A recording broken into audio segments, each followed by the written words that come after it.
आने वाली 26 तारीख को किसान राकेश टिकैत ने एक बार भारत बंद करने का आह्वान किया है, जिसको लेकर कितने किसान नेताओं ने समर्थन भी किया, इस पर क्या कहेंगे?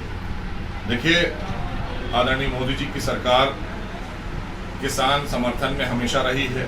किसान सम्मान के लिए किसान सम्मान हमने निधि दी है। तमाम काम किसानों के हित में किए हैं पिछले अगर देखें 6-7 वर्षों में आदरणीय मोदी जी ने, और किसान भाइयों के लिए हमेशा अपने दरवाजे खोल कर रखे हैं। उन्होंने कहा है कि जब भी किसान भाइयों को हमसे वार्ता करनी हो, सरकार से वार्ता करनी हो, 24 घंटे हमारे दरवाजे खुले हैं। कोई भी बात आपको करनी है, आपको क्या चीज इसमें सही नहीं लग रही, क्या चीज आपको परेशान कर रही है, इस पर बैठकर चर्चा करेंगे।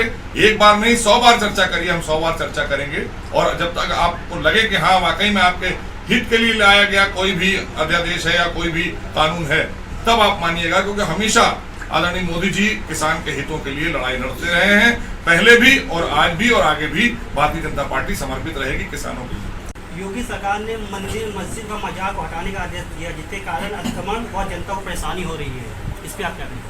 नहीं, हम इसके लिए कहते हैं कि सभी सर्वधर्म के लोगों को इस ऐतिहासिक फैसले का, आदरणीय योगी जी की सरकार के फैसले का स्वागत करना चाहिए। क्योंकि कोई भी धार्मिक स्थल जो सार्वजनिक जगह पर हो, सड़क पर हो या हम लोगों के रास्तों में आ रहा हो, जो आम जन के रास्ते होते हैं उसके बीच में आ रहे हों, तो उनको अगर वो प्राचीन है तो उनको शिफ्ट कर दिया जाएगा। और अगर वो 2011 के बाद माननीय सर्वोच्च न्यायालय के आदेश के बाद बने हैं तो उनको हटाया जाएगा। क्योंकि उनके लिए माननीय सर्वोच्च न्यायालय ने पहले ही 2011 से जो भी अवैध निर्माण होकर धार्मिक स्थल बने हैं उनको हटाने के लिए आदेश दे रखे हैं। तो ये एक ऐतिहासिक फैसला है आदरणीय योगी जी का, ये जनहित का फैसला है, आम जन की सुविधा के लिए लाया गया ये बिल है और ये कानून है। मुझे लगता है इसका स्वागत सभी धर्म के लोगों को करना चाहिए। प्रयागराज यूनिवर्सिटी के वाइस संचालक ने एक लेटर लिख के कहा है जिसमें अजान होने से उनकी नींद पूरी नहीं होती, जिससे चलते उनकी तबीयत खराब हो जाती है। यही बयान चलते ही राजनीतिक गरियालों में हलचल मच चुकी है। वहीं कई मौलानाओं ने इसका सवाल उठाया है कि सिर्फ अजान को ही क्यों निशाना बनाया जाता है, जबकि मंदिर में सुबह 4 बजे घंटी और पूजा भी की जाती है, उस पर क्यों नहीं आवाज़ उठाई जाती है?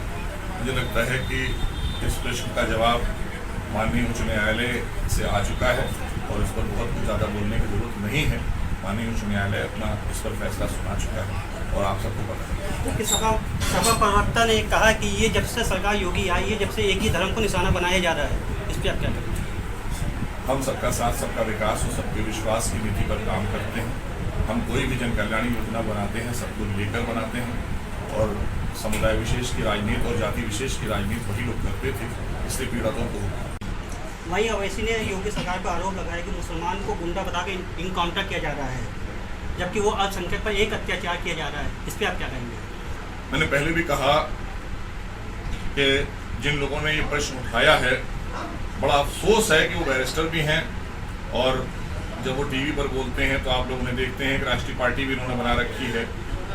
और इस तरह का वक्तव्य देने से पहले उन्हें सोचना चाहिए था कि अपराधियों का कोई धर्म और मजहब नहीं होता है, ये वो खुद कहते हैं और सभी लोग कहते हैं कि अपराधी का कोई जाति धर्म नहीं होता है।